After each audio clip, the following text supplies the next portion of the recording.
You look at the NCAA and you look at the president of the NCAA stepping down. He said the structure he had created and set up, it just doesn't feel like the direction that he wants to go with the NCAA. My guess is he doesn't agree with any of the stuff that's kind of been forced. Because again, if you're the president, you can only hold on so long before the noise and the people are loud enough, which that's what happened. NILs now exist, name, image, likeness. When you look at name, image, likeness, college coaches are getting paid. You look at Clemson, for instance, Justin Ross, great freshman year, kills it. One of the best freshman seasons I've seen, led Clemson to a national championship. He was part of that team as well. After that, Dabo Swinney gets a ton of money. Dabo Swinney gets a ton of endorsements, commercials. He's doing all kinds of stuff. Justin Ross got nothing. Because why? NILs, or at least legally, got nothing. Because NILs did not exist. Justin Ross now goes undrafted. So he could have cashed in a couple of years ago as a freshman on some of his success as a national champion and made up for maybe the signing bonus he did not get. Yes, we know injuries were a part of it, but that's part of the game. But again, these kids are putting their life on the line sometimes playing this sport, because we've seen kids get paralyzed. We've seen kids' life completely change, and they walk away with nothing to show for it because sometimes they don't even finish college. They don't, they drop out. Some do get an education, but it's a life-altering injury or something that completely changes the scope of their life, and they don't get paid for it, where coaches are getting paid at every turn. So, Sam, my question to you, and I will kind of rebuttal with my response of what I would have done, but my question to you, Sam, is sports-wise, we know it's really just football, basketball right now that's in the forefront. Women's basketball, of course, Paige Beckers. It's all about who's on TV, who's being seen. You look at softball for women, the Sis Bates types. She's now with Adidas, but she's out of college. I think more of that's going to come as these girls are in the forefront of hitting home runs. I know the girl from Oklahoma that leads the country in batting percentage and home runs. She's getting a little bit of money. Baseball, same thing. There's going to have to be a fire thrower, 100. And I saw there's a kid at Tennessee throwing 105 miles an hour. That's ridiculous. You're going to have some companies that want to talk to him, but there's not a lot of other guys on there. I mean, hockey, yep, you're the same thing. You're going to have those top hockey guys, the Hobie Baker Award winner. Some of these kids are going to get some looks from some companies, but the average NIL deal right now is $50. I don't know who can pay for college with $50. Because some people are saying, oh, let's do away with scholarships then and let the kids just make money. Well, not every kid is making Alabama quarterback money. Not every kid is going to make this top money. So, Sam, do you think that it's going to grow, or is it really just going to always stick to football, basketball, and then maybe, a little hockey here and there, but football, basketball as this goes forward? It feels that way. I mean, I think that it's sort of, it's capitalism, right? Like you are your own sort of entity. And if you work for or play for a football powerhouse or a basketball powerhouse, you're going to be in that top 1% where you are able to cash in and make significantly more than very good athletes at less exposed sports. Let me put this back on you, Ron. I want you to think of yourself as a star receiver at Minnesota. Think about Jordan Addison right now, Okay. Pittsburgh receiver, Biletnikoff Award winner, probably going to be a first-round pick next year. He's a sophomore, going to be a junior. He's basically a college football free agent, and he might be worth millions. He's entered the transfer portal. There's talk of tampering because every blue blood program wants him. That's the situation that I think about. And I wonder, like, is it going too far when you basically have people vying for your services, potentially with 7-figure dollar amounts? How would you have approached that situation if you were in Jordan Addison's shoes?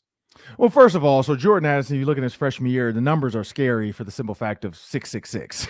Kid has 60 catches, 666 yards. So that's a little bit of an omen, scary there. I don't know what the numbers mean. I don't know if he's a killer on the field, or I don't know what that means. But that's a little scary for me. But everybody's not a numbers person. Freshman year, 69 plays. Some people might love that.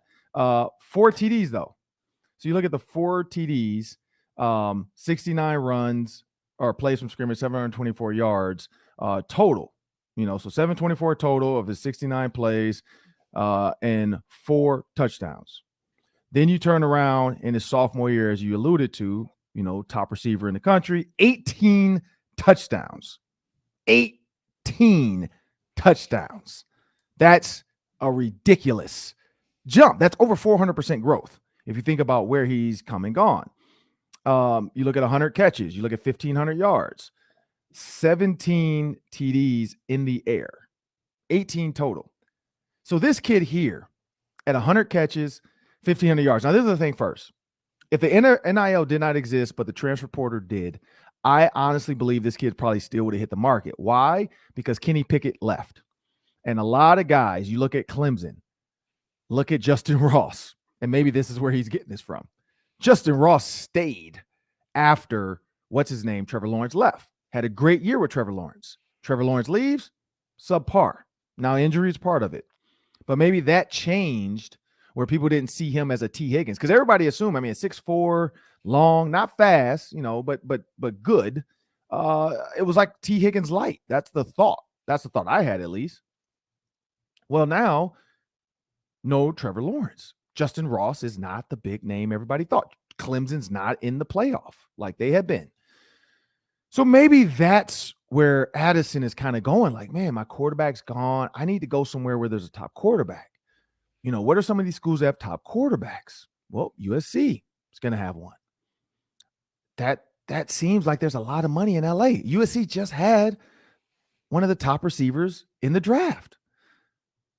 And so I think for a guy like Addison, honestly, I think Addison, this whole 3 years out of college, if 1,500 yards, let the guy go to the NFL. Like, let him leave. After sophomore year, let him go. Like, I don't believe freshmen because an 18, 19-year-old in the NFL, but you're 19, 20? What's one more year going to do a college football besides maybe get him hurt? So I don't see anything wrong with it. Tampering, he's in the portal. It's now he's transferring. So any company that, in that area can reach out to him and say, hey, if you sign with USC, bro, you're going to have a car deal with Ford of California, my car dealership. So it is what it is. Like, when guys get drafted, nobody cares that the local car company gives them a car. When LeBron got drafted, the Hummer was a big deal until LeBron went to the NBA. In high school, LeBron's got a Hummer. How'd he get a Hummer? In the NBA, who cares? LeBron has a Rolls Royce, Hummer, Maybach. Nobody cares.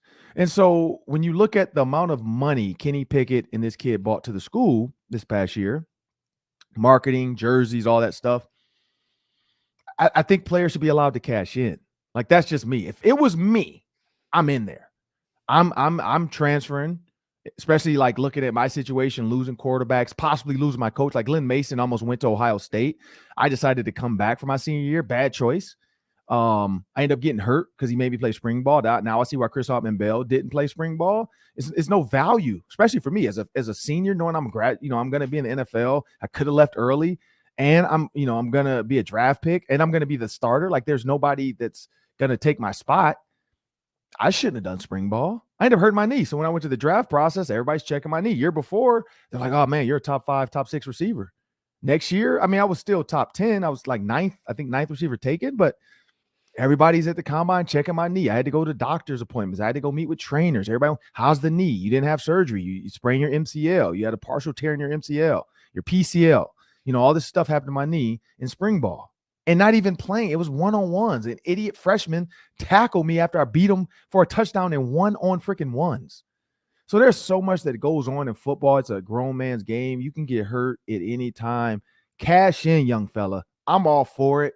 Cash in, because life's not fair. There's people cashing in on stocks that people think they shouldn't be because it's insider trading. So if that young fella can use his own name, he's not getting a handout from anybody. He earned that money. He earned that name, that image, and that likeness. He made it what it is. Jordan Addison, without football in the stats, that name is not going to ring bells.